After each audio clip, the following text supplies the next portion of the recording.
Good morning. In this session, we will discuss about class Pycnogonida. Class Pycnogonida is also known as class Panthopoda, and this particular class comes under the phylum Arthropoda and subphylum Chelicerata.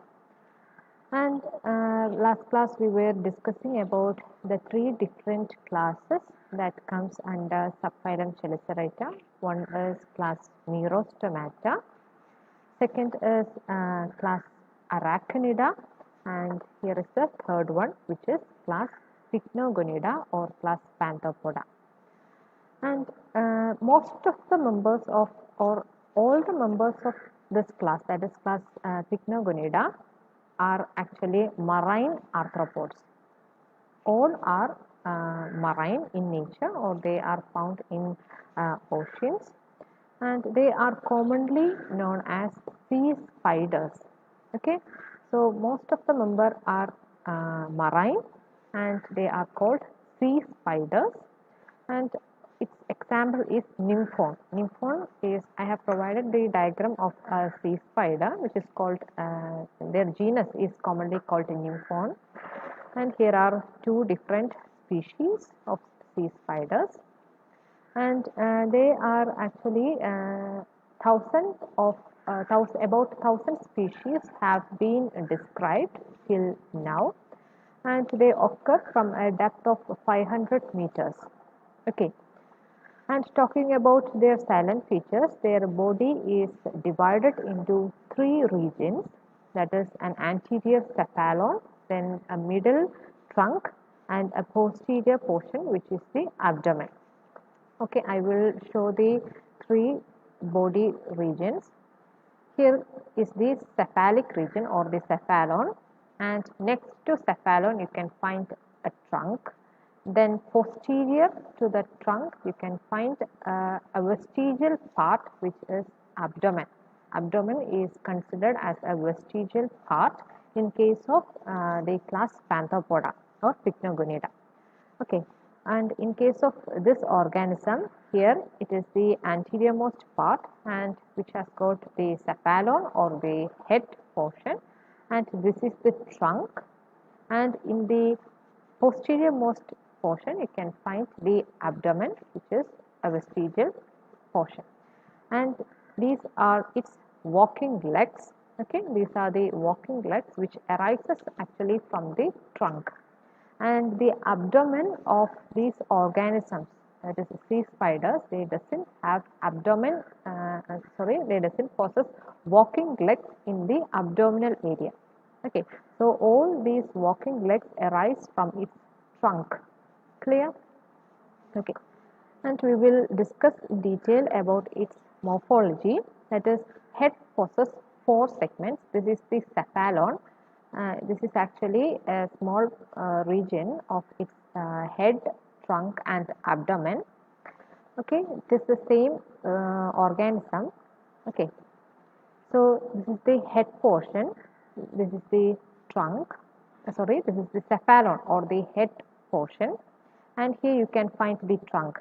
Okay, trunk has got three segments.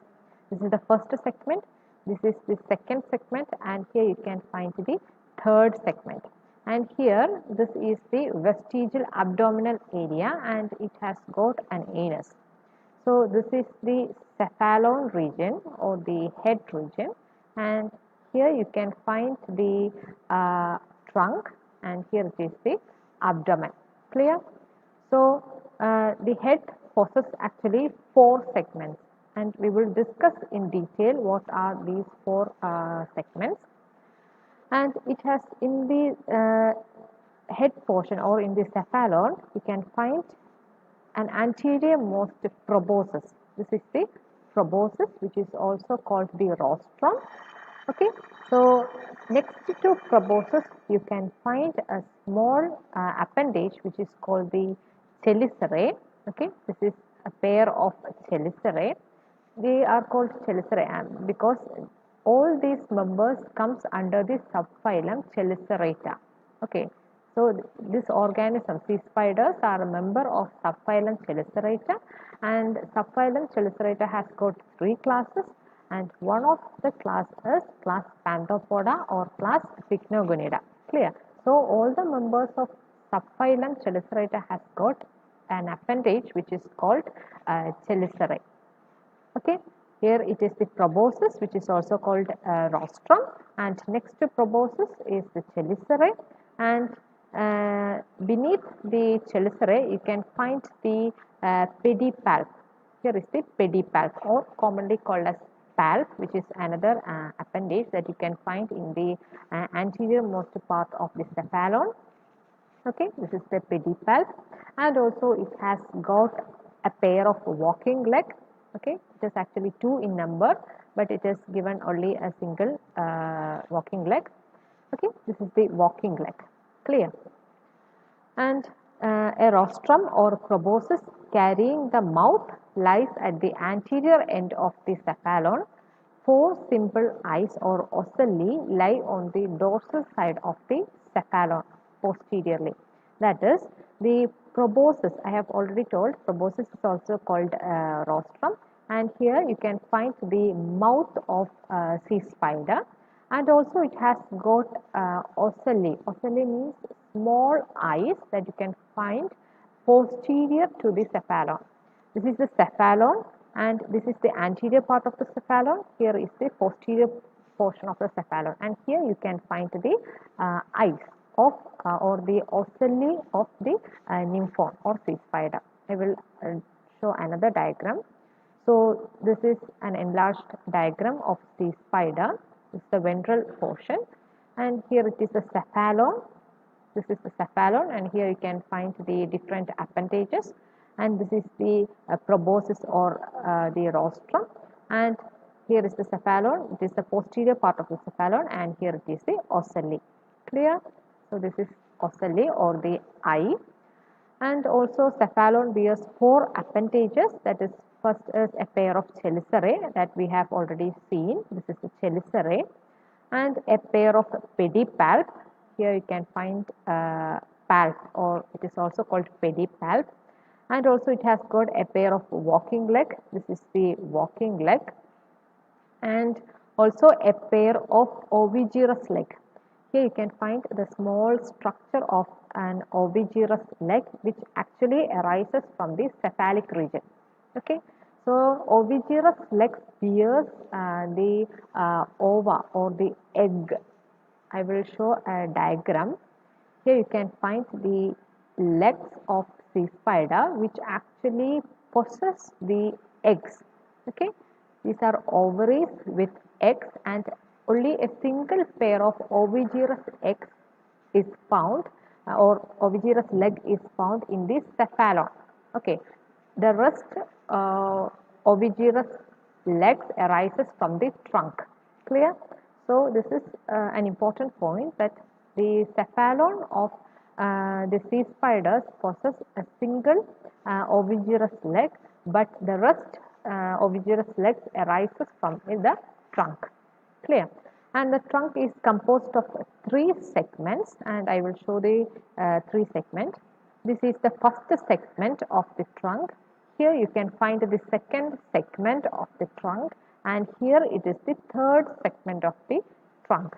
Clear? And from each of the segments of trunk there arises a pair of walking legs, and this is the region, this is the segment, first segment, and here you can find a pair of walking leg arising from the trunk, and here second pair of walking leg, and this is the third pair of walking leg which arises from the third segment of the trunk. Clear?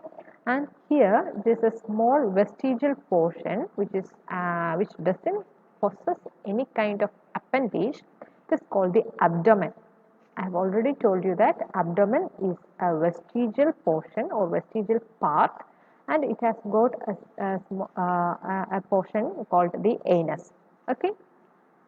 Trunk is composed of three segments, and the abdomen is vestigial and is represented by a small process at the posterior end of the trunk dorsally, and it bears the anus.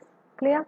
Abdomen is rudimentary or not provided with appendage. Here you cannot find appendages in the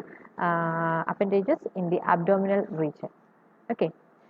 And in some chelicerates, in some members of class Panthopoda, chelicerae are absent, and also pedipalps are also absent in few members.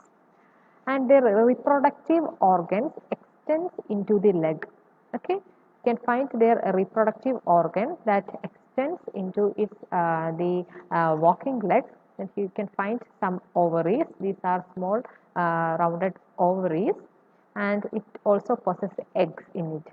Okay, this a unique feature of this organism.